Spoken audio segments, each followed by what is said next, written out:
Bom dia, turma. Espero que esteja todo mundo bem no seu isolamento social aí, assistindo cursos online, tá certo? E vamos continuar nosso curso sobre Kant e as ciências.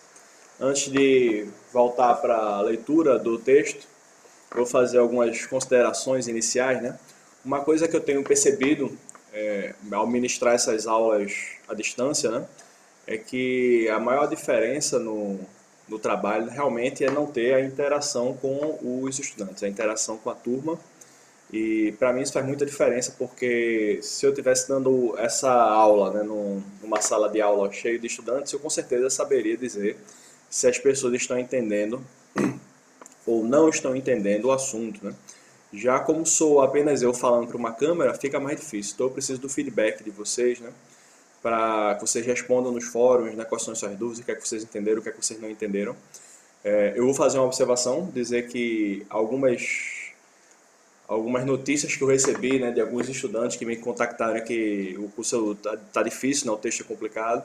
É verdade, Kant é um filósofo difícil, é um filósofo que tem um vocabulário próprio, né, complexo. O problema que Kant estuda é um problema profundo, não é simples, e a Crítica da Razão Pura é um texto de linguagem difícil.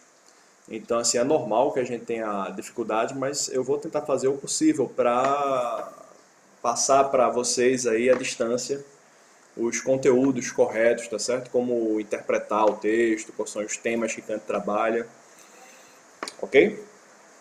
Na aula passada, nós falamos sobre o início da introdução da Crítica da Razão Pura, nós falamos sobre o tema do a priori, né? A argumentação de Kant é que existe uma diferença entre o conhecimento a priori e o conhecimento empírico, porque o conhecimento verdadeiramente a priori tem que ser necessário e universal. E Kant diz que todo conhecimento necessário vai ser universal, todo conhecimento universal vai ser necessário, mas às vezes a gente se engana, às vezes a gente acha que um conhecimento é necessário, mas não é, né? A gente faz uma associação equivocada, uma generalização apressada seria o termo correto para usar, né, na área da lógica, né? Generalização apressada. Então. E não alcança, através desses erros, né, não alcança a verdadeira universalidade ou a verdadeira necessidade. Mas o argumento de Kant é o seguinte, é que existem esses juízos a priori, esses conhecimentos a priori, que esses conhecimentos a priori estão presentes inclusive no senso comum, né? Só que às vezes a gente não percebe, porque eles estão misturados com os outros conhecimentos que são empíricos, tá ok? Então, só para explicar, né, quando Kant fala sobre verdadeira universalidade, verdadeira necessidade, o que é que isso significa? Uma verdadeira universalidade é um juízo universal que a gente não consegue pensar numa exceção de jeito nenhum, tá certo? Todo corpo ocupa um espaço, é um juízo verdadeiramente universal, né? A gente não consegue pensar no conceito de corpo fora do espaço, não existiria um corpo não espacial, tá certo? Porém, por outro lado, todo corpo é pesado não é um juízo verdadeiramente universal, porque só em algumas condições os corpos são pesados, por exemplo, quando eles estão dentro de um campo gravitacional. A gente falou isso na aula passada, lembra? Então, isso é o que seria a verdadeira universalidade, é quando é impossível imaginar, supor uma exceção, certo? Isso tem a ver com assunto de lógica, inclusive. Por outro lado, o que é que seria a verdadeira necessidade? O que é o necessário? O necessário, a gente diz que um conhecimento é necessário, que alguma coisa é necessária, quando ela e não pode não ser, né? É impossível não ser aquilo. Ela é aquilo, é impossível não ser, tá certo? Então, isso é o que significa necessidade, é impossível não ser. Então, 5 mais 5 é igual a 10, ou 5 mais 7 é igual a 12, e é impossível não ser, né? É impossível que 5 mais 7 não seja igual a 12, mas é possível que o corpo não seja pesado, desde que ele esteja fora do campo gravitacional, tá certo? Então, por outro lado, um corpo possuir extensão é necessário, né? A extensionalidade é necessária para os corpos, né? Não existe corpo sem extensão, porque ele é espacial. Mas a gente pode pensar assim, massa, né? Possuir massa, é necessário que um corpo possua massa? É verdadeiramente necessário, é verdadeiramente universal ou não é? Então, alguns conceitos a gente pode debater, né? Kant, no final do livro da Crítica da Razão Pura, só vou falar sobre isso, depois vou passar para o ponto novo, tá certo? No final do livro da Crítica da Razão Pura, Kant dá o exemplo do ouro. O ouro se é amarelo ou não. E de acordo com Kant, é um relato que ele faz, né, durante muito tempo as pessoas achavam que ser amarelo era uma propriedade necessária do ouro, né, que era impossível existir um ouro que não fosse amarelo, e se fosse um metal amarelo, tinha que ser ouro de todo jeito. Até que, como Kant conta, né, eventualmente descobriram outros metais que também eram amarelos e eram semelhantes ao ouro, mas não eram ouro, né? Eram os metais que na época se chamavam de ouro de tolo. Veja a expressão, né? Ouro de tolo. Era o ouro que enganava você, tá certo? Você se sentia enganado por esse ouro, tá certo?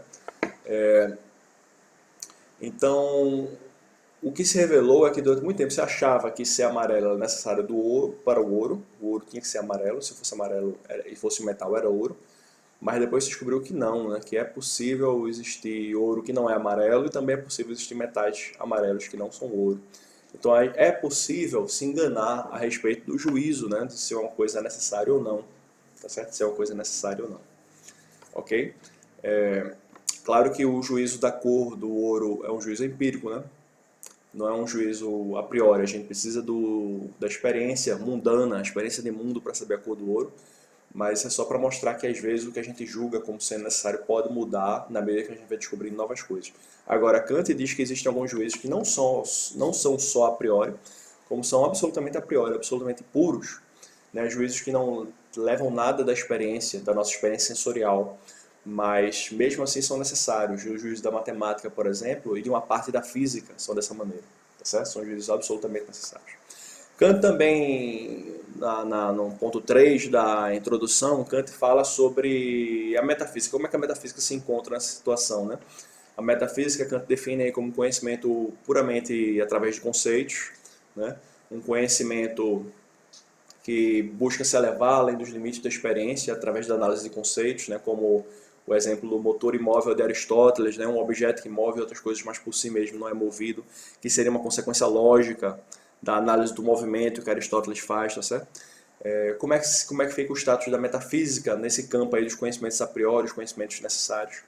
E Kant dá o exemplo da pomba, né? A pomba que está voando no ar e acha que se fosse voar no vácuo, no espaço sideral, voaria melhor, né? O que Kant vai dizer é que o limite do conhecimento humano é a experiência. Tá certo? Kant diz que o conhecimento começa com a experiência e o limite é a experiência. Só que nem todas as partes do conhecimento derivam da experiência. Se vocês estiverem entendendo isso que eu estou dizendo, vocês vão começar a entender a ideia kantiana, tá certo? Kant vai dizer que, mesmo que o conhecimento não derive da experiência, ele tem que ter uma aplicação na experiência.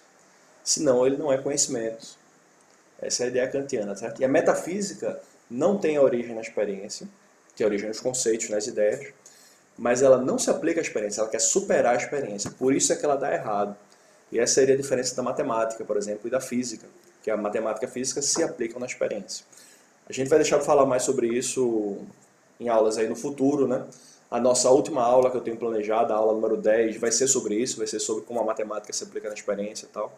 É um tema muito importante da filosofia da ciência de Kant, mas por enquanto a gente ainda está na introdução, essa é a aula número 3, tá certo? A gente ainda está na introdução, então vamos nos ater ao texto aqui e ver quais comentários a gente vai fazer.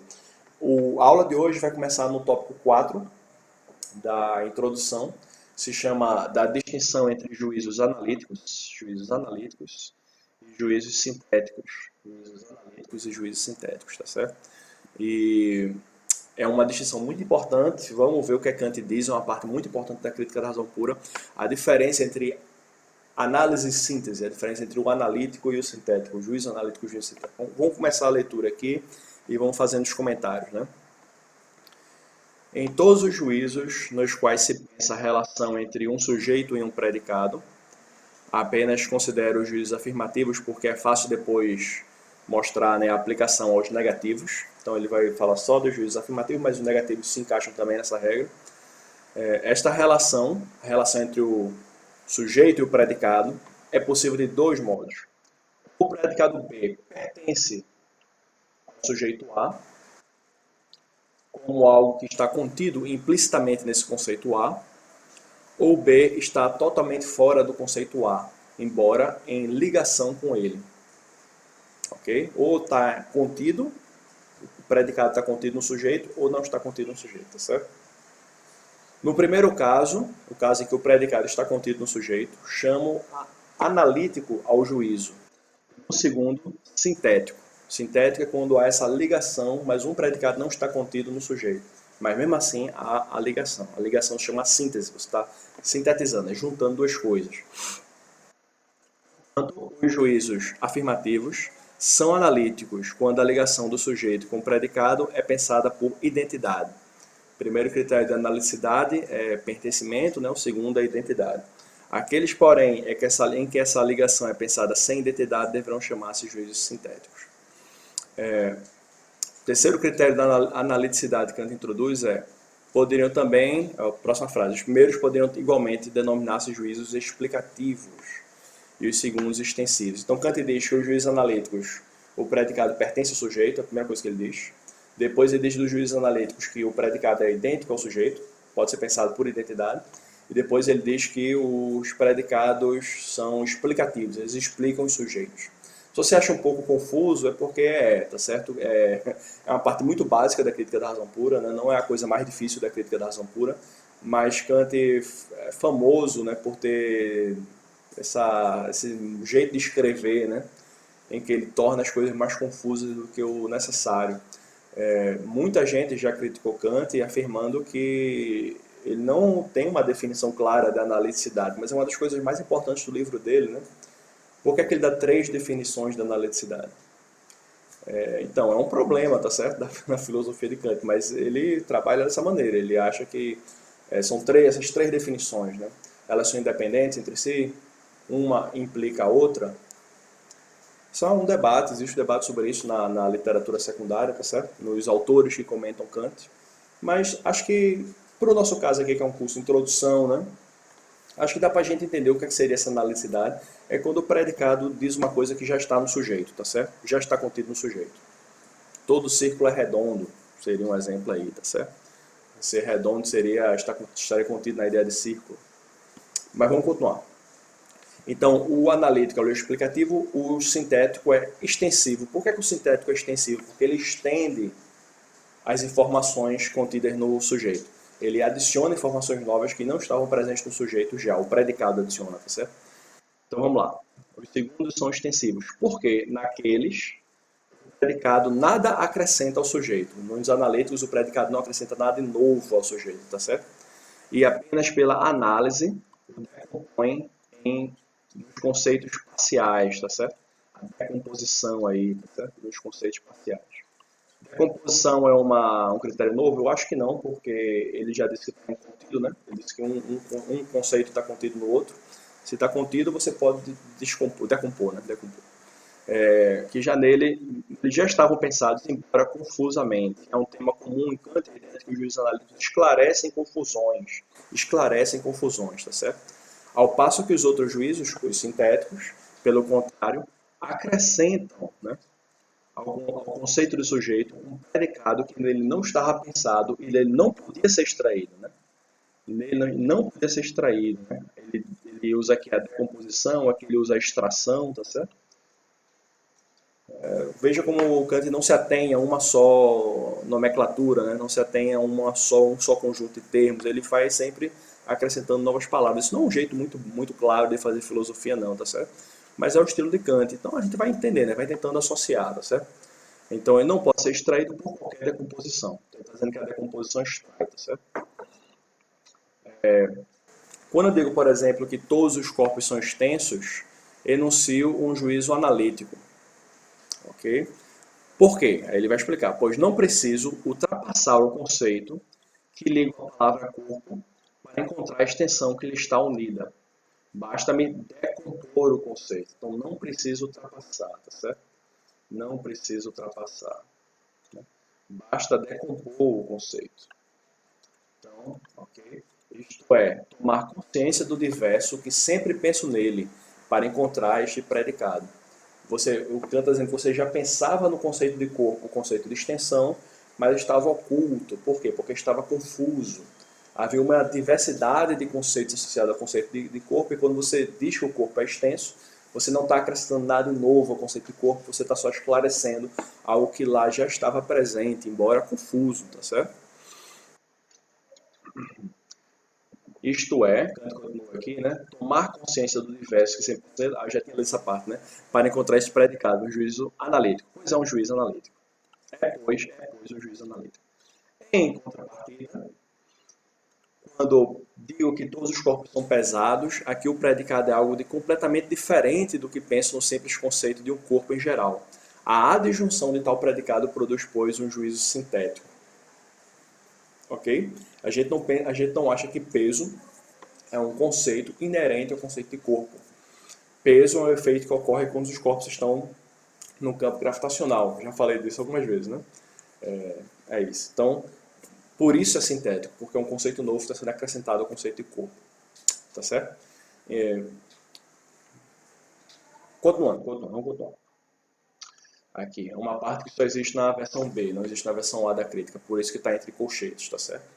Os juízos de experiência, ou seja, os juízos que a gente tem ao observar o mundo, os julgamentos que a gente faz, né, as frases que a gente formula observando a realidade, como tais, como juízos de experiência, são todos sintéticos, pois seria absurdo fundar sobre a experiência um juízo analítico, uma vez que não preciso sair do meu conceito para formular o juízo e, por conseguinte, não careço do testemunho da experiência. Explicando, Kant está dizendo que quando a gente formula o juízo analítico, de que maneira? Analisando as ideias. Já está dito analítico, né? Analisando as ideias. Os juízos que eu formulo observando o mundo são todos sintéticos, tá certo?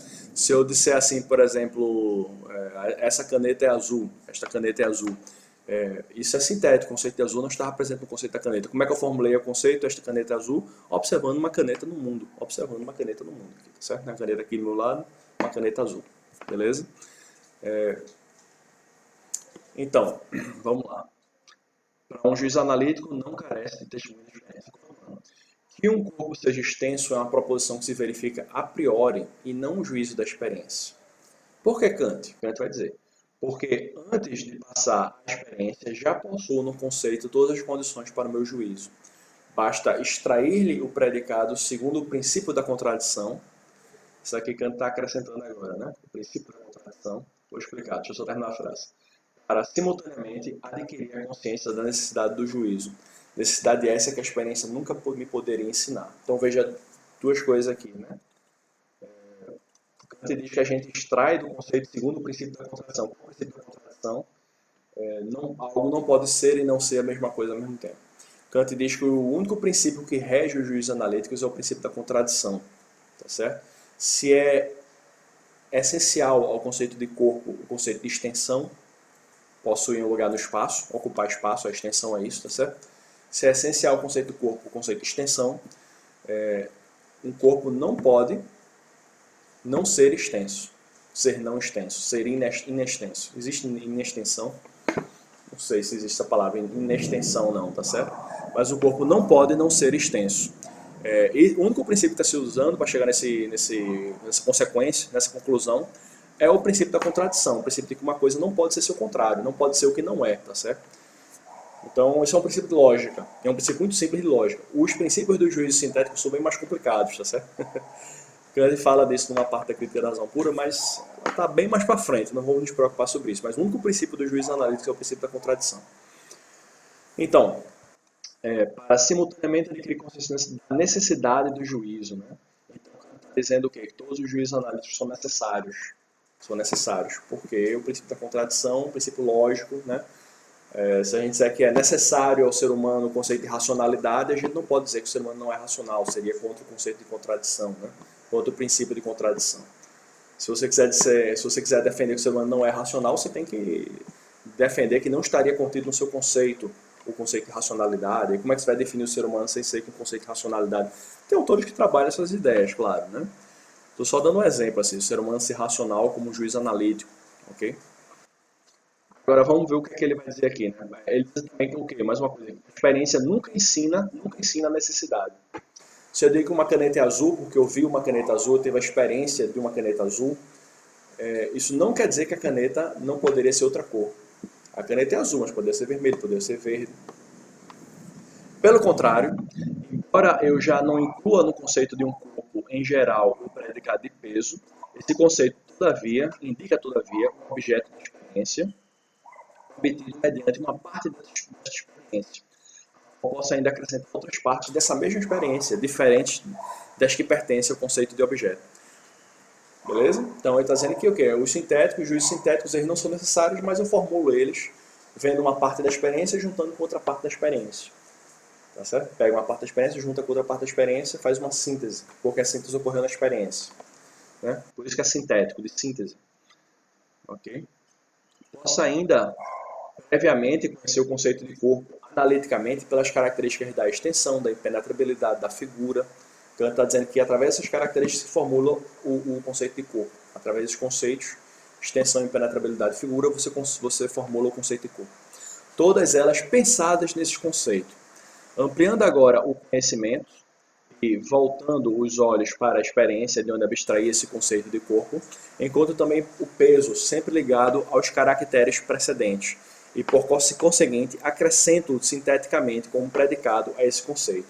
Então, ele está dizendo que quando você volta os olhos para a experiência, você vê que aquele corpo que você poderia deduzir analiticamente através de outros conceitos, tal, você vê que ele é pesado, aí você junta o conceito de peso ao conceito de corpo, tá certo? Através da experiência. E depois, sobre a experiência que se funda, acho que está errado aqui, né? Acho que deveria ser pois sobre a experiência, que se funda a possibilidade de síntese do predicado, do peso, com o conceito de corpo, porque ambos os conceitos, embora não contidos um no outro, pertencem contudo um ao outro, se bem apenas de modo contingente. Contingente quer dizer que não é necessário, poderia não ser, tá certo? Como parte de um todo, a saber, da experiência que é, ela própria, uma ligação sintética das intuições. Beleza? Kant aqui introduz novamente essa palavrinha aqui, intuição, que não é nada é intuição, né? Eu acho que eu já toquei nessa palavra umas 3 vezes na leitura do texto, mas não expliquei o que é intuição ainda. Intuição, vou falar um pouquinho aqui, 2 minutinhos sobre isso, tá certo? No sistema de Kant, no modelo que Kant cria do sujeito, o modelo teórico do que seria um sujeito para Kant, existem 2 tipos de representações neste sujeito, tá certo? O que é uma representação? Representação é uma palavra que significa tudo que está presente no aparelho cognitivo desse sujeito, tudo que está presente na mente desse sujeito que permite esse sujeito produzir conhecimento. Certo? Esse é o modelo de Kant, e dentro desse sujeito existem alguns elementos. Esses elementos, em geral, se chamam representações. Representação é tudo que está contido na cabeça do sujeito. Certo? Conceitos, 2 tipos de representação. Existem 2 tipos de representação. Conceitos e intuições. Conceito é mais fácil a gente entender. O que é o conceito? O conceito é a ideia que a gente faz da coisa, né? A característica do conceito é que é uma representação discursiva. Eu formulo um conceito associando outros conceitos a ele, né? Eu posso dizer que o conceito de corpo é um conceito, né? Então eu coloco palavras dentro desse conceito. Quais são as palavras? Extensão, impenetrabilidade, figura. Os exemplos que Kant deu, tá certo? Peso está dentro do conceito de corpo? Não está. Peso é outro conceito que associa o conceito de corpo através da experiência. Certo? Conceitos são ideias que habitam nossa mente. E o que são intuições? Aí é que é a parte que é um pouquinho mais difícil de explicar. Por quê? Porque intuições são não discursivas. Tudo que é discursivo, que é formado pela linguagem, são conceitos. Né? Intuição são não linguísticas. O que são intuições ainda? O que é que tem na cabeça do sujeito que não é linguístico? Né? Conteúdo não conceitual.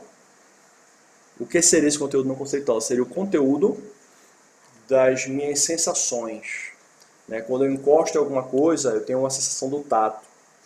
Quando eu digo, esse pano é macio, macio é um conceito, mas a sensação que me levou a formular a ideia de que aquilo é macio é pré-conceitual, é pré-linguístico. Essas são as intuições. Então eu vou logo dar esse aviso, né? Quando eu estava estudando Kant há mais de 10 anos atrás, né? na graduação, a minha turma de filosofia lá na faculdade tinha muita dificuldade em entender o conceito de intuição, né? Tem gente que diz assim, a intuição é assim, eu pensei numa coisa, essa coisa vai acontecer, é uma intuição. Não é dessa maneira que Kant está usando a palavra intuição, tá certo? Intuição seria as sensações internas, né? O que ocorre dentro do sujeito quando o sujeito tem uma sensação. Isso é o que seria as intuições, né? A intuição do macio, a intuição da cor. Quando eu vejo uma caneta azul, eu tenho a intuição da forma da caneta, eu tenho a intuição da cor da caneta. Só que nada disso é linguístico, tudo isso é pré-conceitual. Né? Não de preconceito, né? Mas antes da formação do conceito, tá certo? Antes da formação do conceito. Se eu tenho um conceito de azul é porque eu vi muitas coisas azuis por aí antes de formar o conceito de azul, tá certo? A visão do azul é a intuição, né? Essa sensação da azulidade na minha mente, isso aqui é a intuição. Então, fazendo aqui, né? Como é que é? A experiência se funda porque ambos os conceitos, embora não contidos no outro, pertencem ao outro na experiência. Que apenas de modo contingente, porque a experiência não dá necessidade para as coisas, né? É contingente. A caneta é azul, mas poderia não ser. Como partes de um todo, a saber, da experiência. A experiência é o todo das minhas sensações no mundo, né? Mas a experiência ela é o quê? Ela própria é uma síntese, uma ligação sintética de intuições. Essa experiência que eu estou tendo aqui à minha volta, agora nesse momento, a sensação visual, a sensação tátil, a sensação da temperatura, tá fazendo frio hoje aqui, tá certo? Tá chovendo muito, a sensação auditiva. Todas essas sensações são as intuições, né? A soma de todas essas intuições é o que ele chama de experiência. Tomara que tenha ficado claro para vocês, tá certo? Vamos lá. Passando aqui, próxima página, né? A gente não vai ler essa nota, número 1, a gente vai passar aqui para o próximo parágrafo aqui, né? Nos juízos sintéticos a priori falta, porém, de toda essa ajuda. Agora Kant está juntando duas ideias aqui, pessoal. Essas duas ideias são uma parte muito importante do sistema kantiano, certo? Ele está juntando a ideia da síntese, que é você somar dois conceitos na experiência, mas ele está juntando, note, observe aqui, ó, com a ideia do a priori. Só que o a priori é aquilo que não depende da experiência, né? Como é que pode? Kant vai falar também disso, minha gente, sínteses a priori. Esses são os juízos mais importantes na opinião de Kant. Porque, por serem sintéticos, eles estendem o conceito, eles ensinam coisas novas para a gente, mas por serem a priori, eles são necessários, universais. Complicado, né? A gente vai entender, tá certo? O que é que seria essa síntese a priori, o sintético a priori. Então, no juízo sintético a priori, falta, porém, de toda essa ajuda. Está dizendo que o juízo sintético a priori não é formulado a partir da experiência, a partir da observação da experiência. Eu ultrapasso o conceito de A para conhecer outro conceito B, como ligado ao primeiro, ao conceito A, em que me apoio. O que é que tornaria a síntese possível, já que não tenho, nesse caso, a vantagem de procurar no campo da experiência? O que é que torna isso possível? Tomemos a proposição, tudo que acontece tem uma causa. No conceito de algo que acontece, conceba, certo, uma existência precedida do tempo, que antecede, etc. E daí se podem extrair conceitos analíticos, né? O conceito de antes. Mas o conceito de causa está totalmente fora desse conceito e mostra algo de distinto do que acontece. Não está, pois, contido nesta última representação. A ideia de causa não significa simplesmente antecessão, né? Temporal. A causa implica uma ligação. Né? Uma ligação aí seria sintética de dois conceitos, tá certo? Mas não é baseada na experiência. Porque a frase todo conceito tem uma causa é uma frase universal, então não pode ser baseada na experiência. Todo efeito tem uma causa, né? Tudo que acontece tem uma causa. Não pode ser baseado na experiência, porque é universal. Então vamos lá. Mas o conceito de causa... Tá. Como posso chegar a dizer daquilo que acontece em geral algo completamente distinto e reconhecer que o conceito de causa, embora não contido no conceito do que acontece, todavia ele pertence e até necessariamente, ou seja, pertence necessariamente, tá certo? Ele pertence necessariamente. Qual é aqui a incógnita? O X, né? Em que se apoia o entendimento quando crê encontrar fora do conceito A um predicado B que lhe é estranho, não está contido no conceito A, tá certo? Mas todavia considera ligado a este conceito. Não pode ser a experiência. Se você está achando essa parte confusa, é porque isso é uma das grandes inovações kantianas, certa ideia de uma síntese fora da experiência. Vai ficar mais claro ao longo da aula e nas próximas aulas também, mas vamos com calma, tá certo? Não pode ser a experiência, porque o princípio em questão acrescenta esta segunda representação à primeira, ou seja, a representação de causa, né, ao conceito de o que acontece, conceito de efeito. Acrescenta essa representação não só com generalidade maior do que a experiência pode conceder. Generalidade significa universalidade, tá certo? Mas também com a expressão da necessidade. Se é necessário, não é a posteriori, pessoal. Não pode ter vindo da experiência. Ou seja, totalmente a priori e por simples conceitos. Ora, é sobre estes princípios sintéticos, isto é, extensivos, que assenta toda a finalidade última do nosso conhecimento especulativo a priori, pois os princípios analíticos, sem dúvida, que são altamente importantes e necessários, mas apenas servem para alcançar aquela clareza de conceitos que é requerida para uma síntese segura e vasta, que seja uma aquisição verdadeiramente nova. Então, Kant novamente aqui está dizendo aqui, ó, que a análise, né, os juízos analíticos, né, os juízos analíticos eles servem para alcançar clareza, eles esclarecem os juízos. O que é realmente interessante do conhecimento puro, a priori, os juízos que, apesar de serem fora, independentes da experiência, né? Fora não, independentes da experiência, a priori, mesmo assim eles alcançam uma síntese, eles acrescentam novas informações ao sujeito. Né? E como isso é possível, Kant vai criar um modelo de sujeito que possui várias faculdades a priori, que permitem sínteses novas de conhecimentos novos, tá certo? De juízos sintéticos a priori. O juízo sintético a priori é o principal tema da crítica da razão pura, tá certo? É o principal assunto da crítica da razão pura.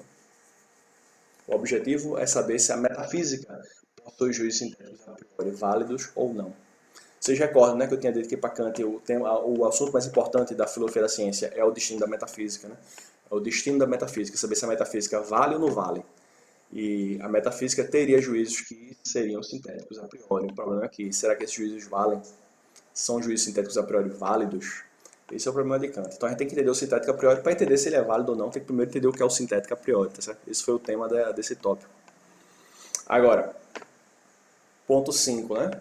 Ler um pouquinho mais rápido, que a gente já passou, deve ter passado meia hora de aula já, né? Vamos lá, vamos lá. Em todas as ciências teóricas da razão, encontram-se como princípio os juízos sintéticos a priori. Os juízos matemáticos são todos sintéticos. Esta proposição parece até hoje ter escapado às observações dos analistas da razão humana e mesmo opor-se a todas as suas conjecturas. É, contudo, incontestavelmente certa e de consequências muito importantes, como se reconheceu que os raciocínios do... Peraí, pausa, né? Eu estou lendo muito rápido. Né? Então, os juízos da matemática são sintéticos. Eu já dei o exemplo aqui do 5 mais 7 é igual a 12, exemplo de candidata, certo? Vai aparecer daqui a pouco aí o 5 mais 7 é igual a 12, daqui a uma próxima página eu acho. Mas a ideia de que 5 mais 7 é igual a 12 é uma síntese, porque no conceito de 5 e no conceito de 7, você não tira o conceito de 12, tá certo? A ideia de Kant é que todos os juízos da matemática são sintéticos, tá certo? Então todos eles são sínteses, mas não são sínteses baseadas na experiência. Eu já tinha dito outras vezes aqui que a matemática não é uma ciência que se baseia na experiência. Né? Então, a síntese desses juízos sintéticos matemáticos não se baseia na experiência. Esta proposição, já li essa parte, né? Aqui. Como se reconheceu que os raciocínios do matemático se processam todos segundo o princípio de contradição, o que é exigido pela natureza de qualquer certeza apodítica. O que significa apodítica? Apodítica significa que pode ser demonstrado. Um juízo demonstrável é um juízo apodítico, tá certo? Demonstração é isso, você fazer uma prova matemática, a prova de um axioma, né? Se bem que axiomas não tem prova, né? A prova de alguma outra coisa da matemática, né? Isso significa a apodítica, tá certo? Então vamos lá. Mas ele segue o princípio de contradição. Julgou-se que seus princípios eram conhecidos também graças ao princípio de contradição. E se enganaram os analistas, porque uma proposição sintética pode, sem dúvida, ser considerada segundo o princípio da contradição, mas só enquanto se pressuponha outra proposição sintética de onde possa ser deduzida, nunca em si própria.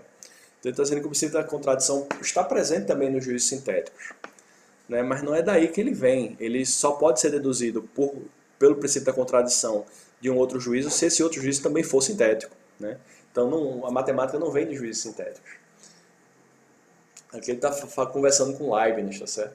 Vou ver se eu coloco uma parte do texto de Leibniz aí mais para frente para vocês também, tá certo? Como um texto para vocês compararem a opinião de Leibniz com a opinião de Kant. Antes de mais, cumpre observar que as verdadeiras proposições matemáticas são sempre juízos a priori e não empíricos, porque comportam a necessidade que não se pode extrair da experiência. Se não se quiser admitir isso, pois bem, limitarei a tese à matemática pura, cujo conceito já de si exige que não contenha conhecimento empírico, mas um conhecimento puro e a priori. Então,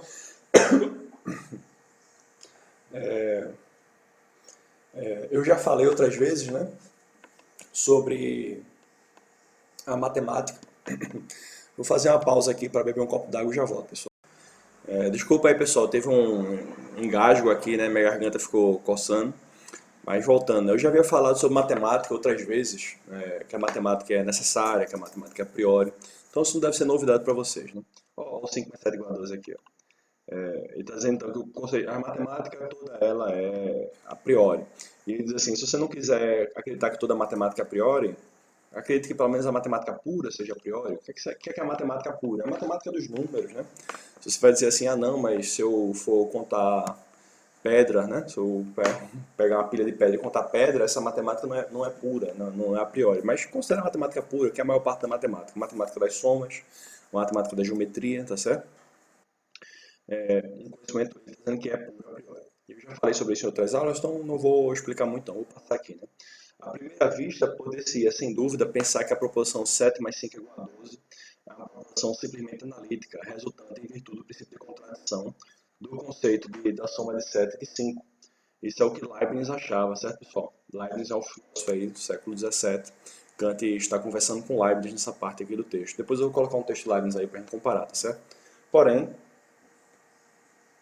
quando se observa de mais perto, verifica-se que o conceito da soma de 7 e de 5 nada mais contém do que a reunião de dois números em um só, pelo que de modo algum é pensado qual é esse número único que reúne os dois. Então, veja só, né? O Kant está dizendo que você não sabe que é 12 se você analisar o conceito de 7 e de 5. Para realizar a soma de 7 mais 5, você precisa da síntese. Né? Você precisa acrescentar algo novo aos conceitos.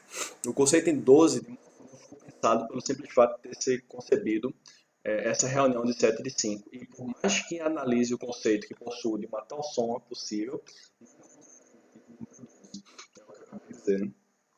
Temos de superar estes conceitos. Né?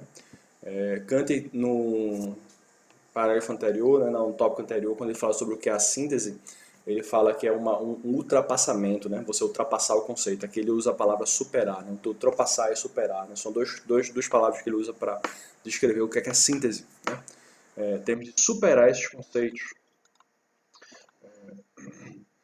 dando ajuda da intuição que corresponde a um deles. Por exemplo, os 5 dedos da mão. Essa parte aí, viu, que a gente já interpretou essa parte errada. Filósofo famoso interpretou equivocadamente essa parte. Certo? Por exemplo, os 5 dedos da mão, ou como Segner na sua aritmética, Segner era um autor da época, tá certo? 5 pontos.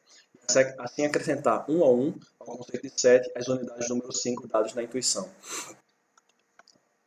Ele vai explicar melhor que não é tão simples assim mais para frente, mas está dizendo, você pega 5, soma com 7, né? Com 7, e você vai chegar em 12, mas não é através da análise do conceito, você vai ter que utilizar intuições para chegar a essa conclusão. Vai ter que utilizar representações não conceituais, né? Representações não linguísticas, não discursivas. Com efeito, tomo o primeiro número 7 e com a ajuda dos dedos da minha mão para intuir o conceito de 5, adiciono-lhes uma a uma mediante este processo figurativo as unidades que eu primeiro juntei para perfazer o número 5. E vejo assim surgir o número 12. No conceito de 7 mais 5, pensei que devia acrescentar 5 a 7, mas não que essa soma fosse igual ao número 12.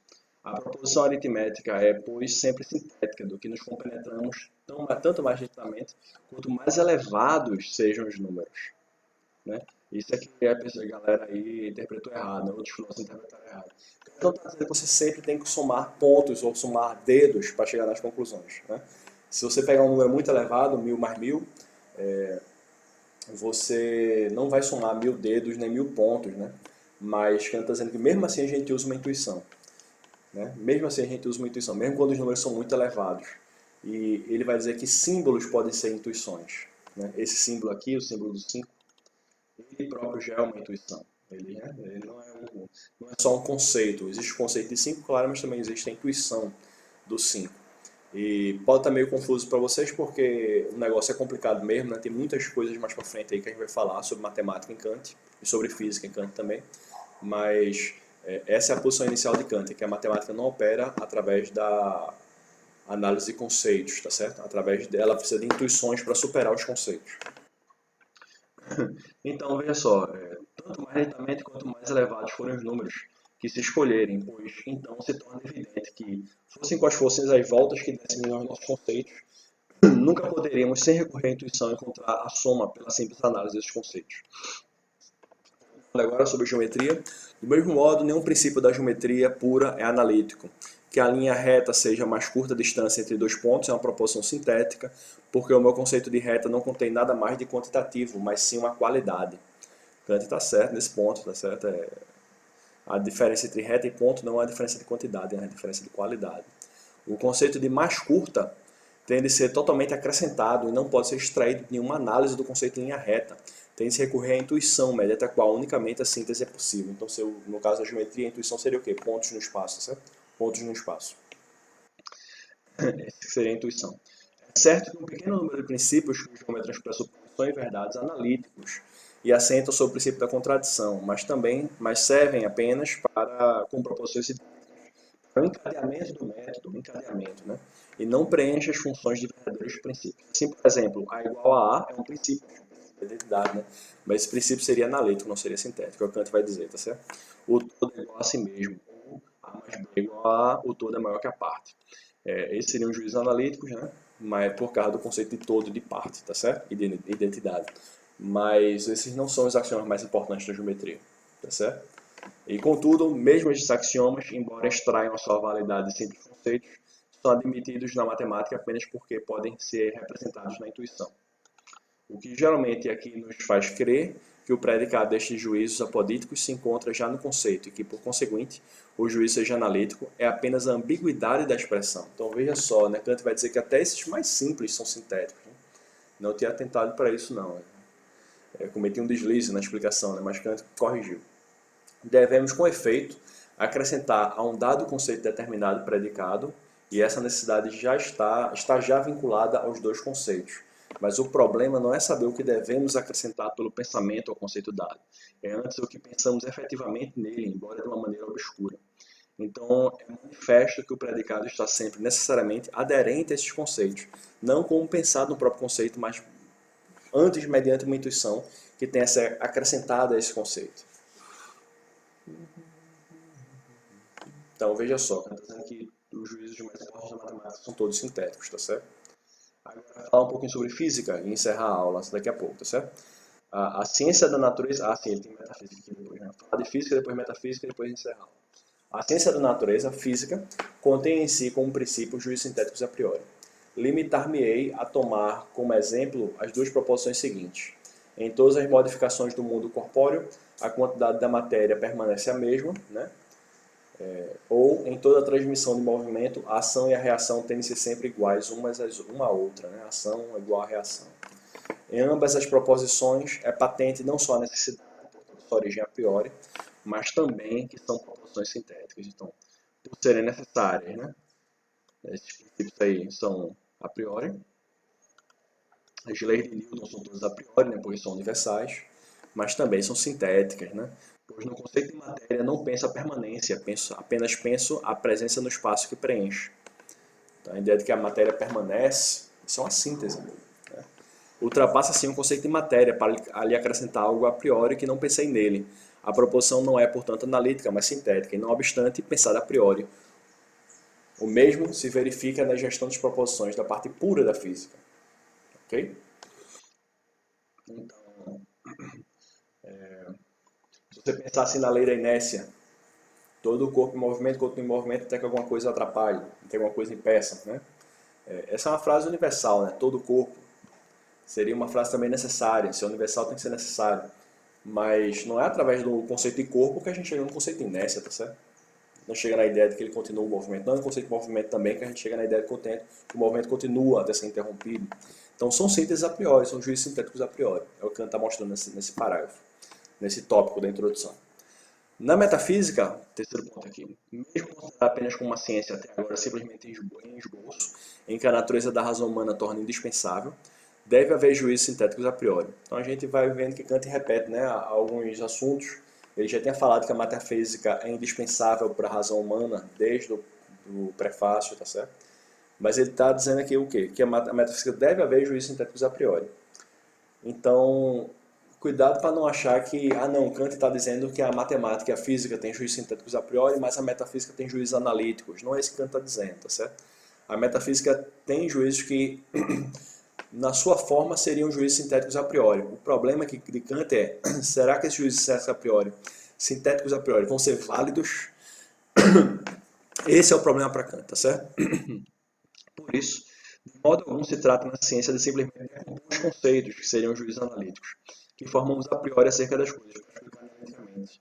O que pretendemos, pelo contrário, é alargar o nosso conhecimento a priori, para que temos de nos servir de princípios capazes de acrescentar ao conceito de dado alguma coisa que nele não estava contido, e mediante juízos sintéticos a priori, chegar tão longe que nem a própria experiência nos possa acompanhar.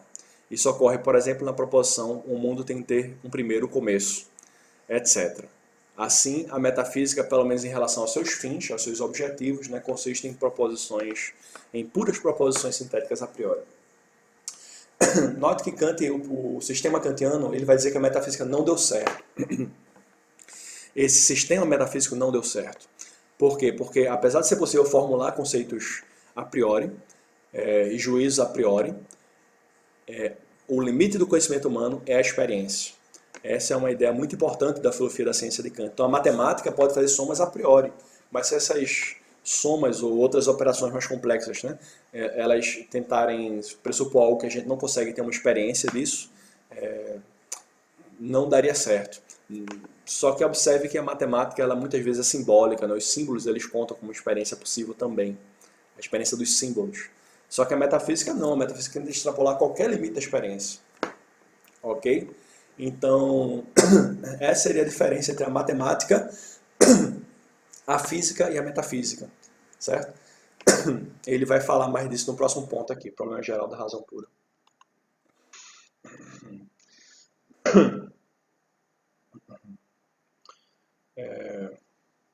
Esse ponto aqui é bem importante, certo, pessoal? O ponto 6 é bem importante.